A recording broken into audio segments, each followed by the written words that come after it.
కులగణన ఎవరికి ఎలాంటి ఇబ్బంది లేదు, ఎవరి ఆస్తులను గుంజుకోదు, ఎవరి రిజర్వేషన్లను తొలగించదు, ఏ ప్రభుత్వ సంక్షేమ పథకాలను ఆపదు. కొంతమంది కుట్రపూరితంగా మీరు వివరాలు ఇస్తే మీ సంక్షేమ పథకాలు ఆగిపోతున్నాయని అబద్ధపు ప్రచారం చేస్తుంది. ఈ కులగణన మీ సంక్షేమ పథకాలు పెంచడానికి, మీ రిజర్వేషన్లను పెంచడానికి, ఆర్థికంగా మీకు ఇంకా నిధులను ఎక్కువ కేటాయించడానికే తప్ప ఏ ఒక్క సంక్షేమ పథకం తొలగించడానికి కులగణన కాదు. ఆనాడు రాహుల్ గాంధీ గారు ఈ దేశానికి మాట ఇచ్చారు. భారత్ జోడో యాత్ర సందర్భంగా కులగణన చేస్తాం, సమాజంలో ఉన్న అన్ని అంచనాలను తీసుకొని అందరికీ సంక్షేమ పథకాలు అందించడమే ఈ ప్రభుత్వం యొక్క ఆలోచన. అందుకే కులగణనకు ఎవరైనా అడ్డొస్తే వాళ్ళను ద్రోహులుగా ప్రజలకు చెప్పండి. మోదీ సర్కార్ జాతి జనగణన कराएगी. Cabinet Committee of Political Affairs has decided today, that is 30th April 2025, that caste enumeration should be included in the forthcoming census.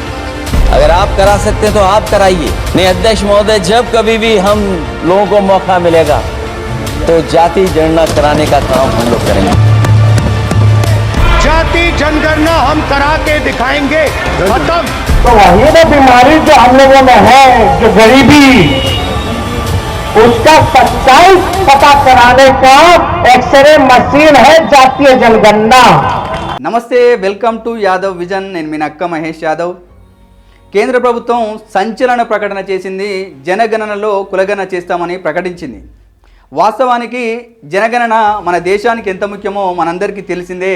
కానీ ఇప్పుడు కేంద్ర ప్రభుత్వం జనగణనతో పాటు కులగణన కూడా చేస్తామంటోంది.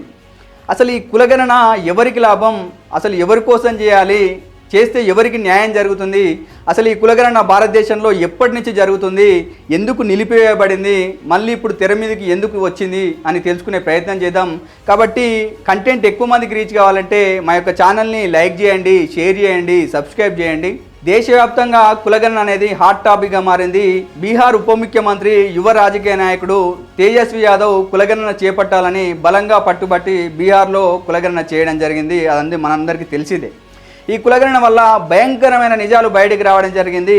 కులగణన ఆధారంగా బీహార్ ప్రభుత్వం కూడా రిజర్వేషన్లు పెంచడం, వెనుకబడిన కులాలకు వివిధ సంక్షేమ పథకాలను ప్రారంభించడం జరిగింది. కాంగ్రెస్ పార్టీ నాయకులు మరోవైపు రాహుల్ గాంధీ దేశమంతా తిరుగుతూ కులగణన చేపట్టాలని డిమాండ్ చేయడం జరుగుతుంది.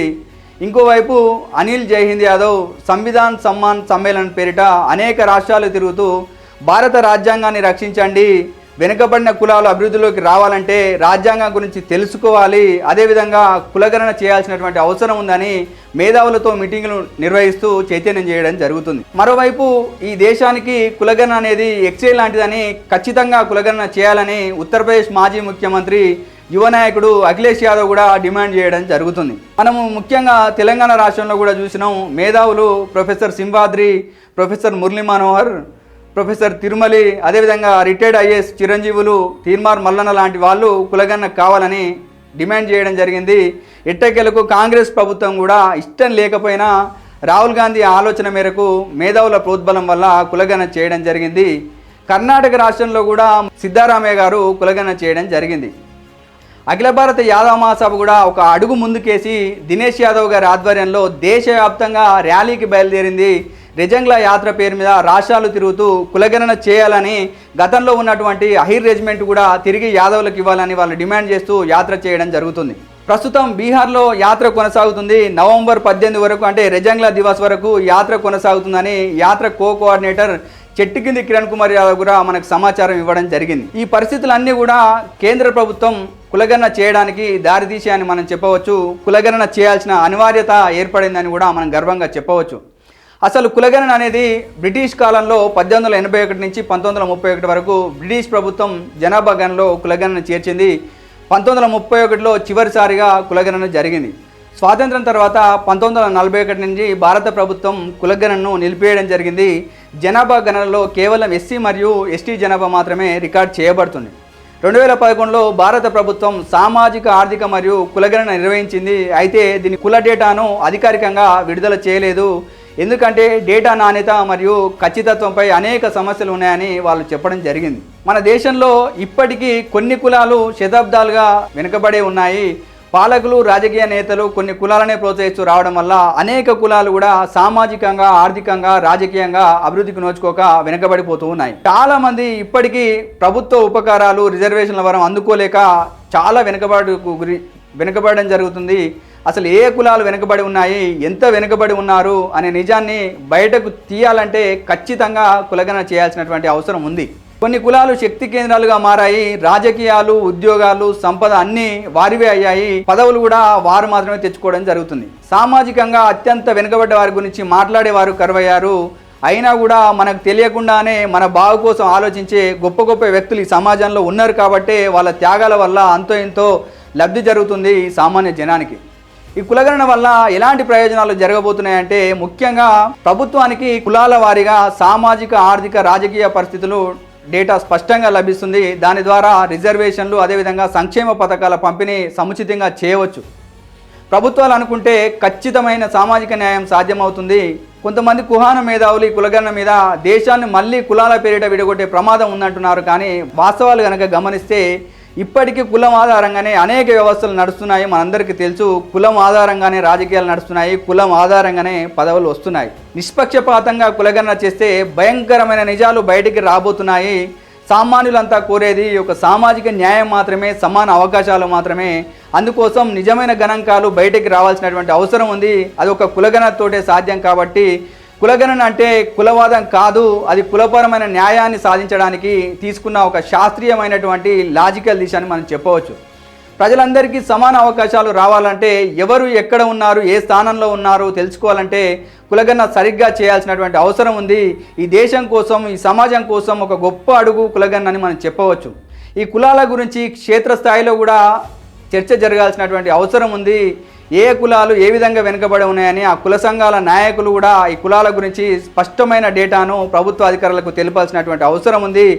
చాలామంది ఇప్పుడు కులగణన చేస్తే మీకు ఎంత పొలం ఉందంటే మాకు 10 ఎకరాలు ఉంటే కూడా 2 ఎకరాలు ఉందని తెలపడం జరుగుతుంది.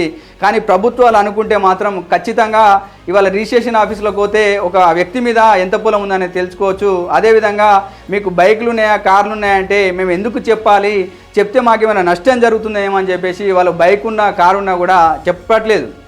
ఎందుకు అంటే దీనివల్ల నష్టం జరుగుతుంది కాబట్టి మేము చెప్పకపోతేనే బాగుంది అనుకుంటారు. కానీ మీరు ఒక బైక్ కొన్నా మీరు రిజిస్ట్రేషన్ ఆఫీస్లో రిజిస్ట్రేషన్ చేసుకోవాల్సిందే. మీరు ఒక కారు కొన్నా రిజిస్ట్రేషన్ ఆఫీస్లో రిజిస్ట్రేషన్ చేసుకోవాల్సిందే. దానివల్ల డేటా బయటికి ఖచ్చితంగా వస్తుంది. ప్రభుత్వాలు ఖచ్చితంగా డేటా ఇవ్వాలనుకుంటే ఖచ్చితంగా ఇస్తాయి. కాబట్టి చిత్తశుద్ధితో అందరూ కూడా కులగణనలో పాల్గొనాల్సినటువంటి అవసరం ఉంది. తెలంగాణ రాష్ట్రంలో ఉన్నటువంటి యాదవ సోదరులు కూడా ఈ కులగణన పైన అవగాహన పెంచుకోవాల్సినటువంటి అవసరం ఉంది. ముఖ్యంగా దేశంలో అఖిలేష్ యాదవ్, తేజస్వి యాదవ్, యోగేంద్ర యాదవ్, అనిల్ జైహింద్ యాదవ్, సిద్ధరామయ్య యాదవ్ లాంటి గొప్ప గొప్ప నాయకులు కూడా ఈ కులగణన జరగాలని వాళ్ళు డిమాండ్ చేయడం జరుగుతుంది. కానీ తెలంగాణ రాష్ట్రాన్ని విషయానికి వస్తే మనం మాత్రం చాలా వెనుకబడి ఉన్నాము. ఇవాళ ప్రభుత్వంలో తీసుకుంటే కాంగ్రెస్ ప్రభుత్వంలో ఎమ్మెల్యేలు లేని పరిస్థితి, మినిస్టర్లు లేని పరిస్థితి, ఇవాళ కనీసం నామినేటెడ్ పదవులు కూడా వచ్చే అవకాశం లేదు. కాబట్టి కులం కాన్షియస్నెస్ని కాంగ్రెస్ పార్టీ కావచ్చు, బీఆర్ఎస్ పార్టీ కావచ్చు, బీజేపీలో ఏ పార్టీలో పనిచేసినా నాయకులు కులాన్ని కూడా చైతన్యం చేయాల్సినటువంటి అవసరం ఉంది. మీరు ప్రత్యక్షంగా వెళ్ళకపోయినా కుల సంఘాలతోటి కలిసి ఒక కులం యొక్క ఆవశ్యకత ఏంది, అసలు ఆ కులం వల్ల జరిగే ఉపయోగాలు ఏంటివి, కులగణనను కేంద్ర ప్రభుత్వం కూడా ఎందుకు చేయాలని నిర్ణయం తీసుకుంది అని ప్రజలకు చెప్పాల్సినటువంటి అవసరం ఉంది. కాబట్టి ఇలాంటి మరిన్ని విషయాలతో మేము ముందుకు వచ్చే ప్రయత్నం చేస్తా. కాబట్టి మా యొక్క ఛానల్ని లైక్ చేయండి, షేర్ చేయండి, సబ్స్క్రైబ్ చేయండి. ధన్యవాదాలు.